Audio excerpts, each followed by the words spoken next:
Bismillahirrahmanirrahim. Assalamualaikum warahmatullahi wabarakatuh.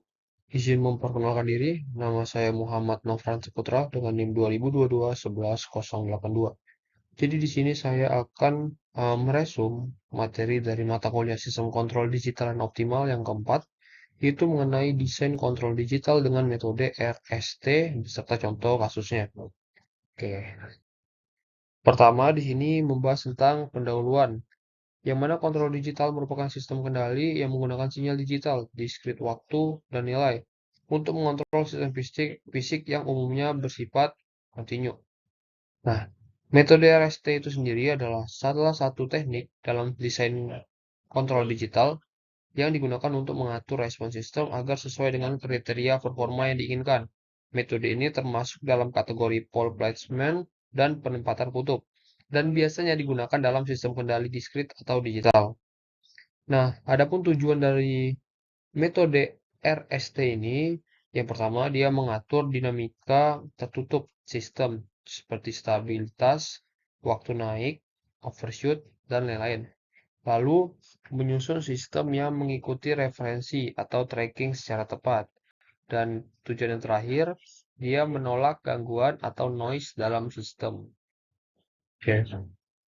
Lalu, ada langkah-langkahnya. Yang pertama itu model plan digital. Jadi model plan digital ini memodelkan sistem dalam bentuk fungsi alih diskrit, yang mana untuk fungsi alihnya G, Z sama dengan BZ per AZ. Z pangkat min D. Jadi BZ itu merupakan polinomial numerator dan AZ itu merupakan polinomial denominator. Nah, Z pangkat min D itu adalah delay, tapi itu jika terdapat delay, jika ada. Oke. Lalu langkah-langkah yang berikutnya itu yang B, yang kedua itu adalah tentukan polinomial design. Nah, polinomial karakteristik tertutup ACL dalam kurung Z sama dengan AZ RZ ditambah Z pangkat min D kali B dalam kurung Z kali S dalam kurung Z. Nah, jadi disesuaikan dengan bentuk yang diinginkan, misalnya berdasarkan waktu naik, overshoot, dan sebagainya. Lalu, langkah-langkah yang ketiga yaitu tentukan TZ. Jadi, dia untuk tracking yang sempurna tanpa kesalahan steady state. Nah, T dalam kurung Z sama dengan ACL Z per BZ atau sesuai syarat lainnya, misalnya penolakan gangguan. Oke. Lalu langkah-langkah yang selanjutnya itu selesaikan persamaan Diop-Hantin atau digunakan untuk R dalam kurung Z dan S dalam kurung Z. Nah, A Z RZ ditambah Z pangkat min D BZ SZ sama dengan ACL dalam kurung Z.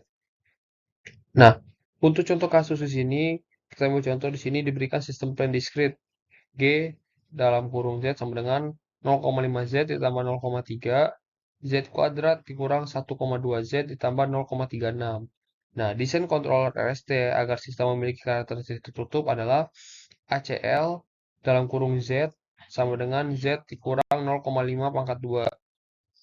Nah, lalu ada langkah-langkahnya. Yang pertama, mengidentifikasi. Jadi, A dalam kurung Z sama dengan Z pangkat 2 dikurang 1,2 Z ditambah 0,36. Nah, B dalam kurung Z sama dengan 0,5 Z ditambah 0,3. Nah, jadi dia tidak ada delay, jadi D-nya sama dengan 0. Nah, bentuk karakteristik tertutup di sini yaitu ACLZ sama dengan Z kurang 0,5 pangkat 2 sama dengan Z pangkat 2 dikurang Z ditambah 0,25. Lalu yang ketiga, menentukan derajat R dan S. Misalnya R dalam kurung Z sama dengan R0Z ditambah R1, S dalam kurung Z sama dengan S0Z ditambah S1. Nah, bentuk Diop-Hantin-nya AZ RZ ditambah BZ SZ sama dengan ACLZ. Nah, dalam kurung Z kuadrat dikurang 1,2 Z ditambah 0,36.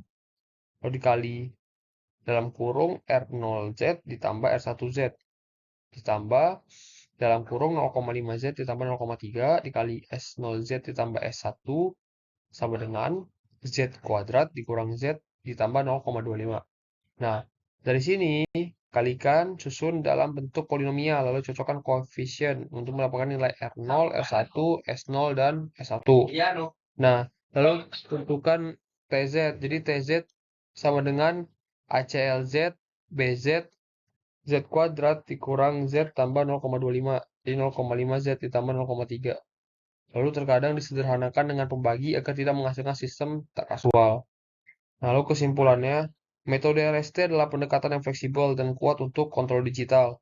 Cocok untuk desain yang membutuhkan tracking dan penolakan gangguan yang baik. Nah, kuncinya itu terdapat pada penyusunan persamaan Diophantine dan menyelesaikan dengan benar. Oke, mungkin itu saja dapat saya sampaikan. Lebih dan kurang saya mohon maaf. Wassalamualaikum warahmatullahi wabarakatuh.